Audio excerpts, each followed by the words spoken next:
Hello friends, organism पॉप्युलेशनमध्ये मागच्या वर्षी जर तुम्ही बघितलं असेल तर नीटला काही क्वेश्चन आले होते ते पॉप्युलेशन इंटरॅक्शनवरती. आता पॉप्युलेशन इंटरॅक्शन जर तुम्ही बघितली तर त्याच्यात काही नाही, तीनच गोष्टी तुम्हाला माहिती असायला हव्यात.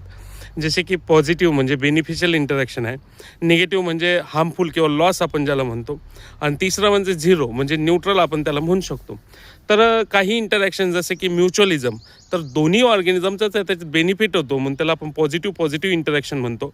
एक प्रोटो कॉर्पोरेशन नावाची इंटरॅक्शन येते त्याच्यामध्ये, त्याच्यातही पॉझिटिव्ह. मग मुलं कन्फ्यूज होतात नेमकी पॉझिटिव्ह दोघात आहे, तर दोघांमध्ये डिफरन्स काय.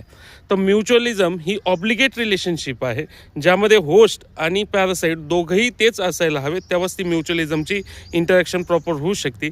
पण जर तुम्ही बघितलं तर दुसरी इंटरॅक्शन जी प्रोटो कॉर्पोरेशन ही पण बेनिफिशियलच आहे दोघांनाही, पण याच्यात ऑब्लिगेट रिलेशनशिप नाही, तर फॅकल्टेटिव्ह रिलेशनशिप आहे, ती टेम्पररी रिलेशनशिप आहे.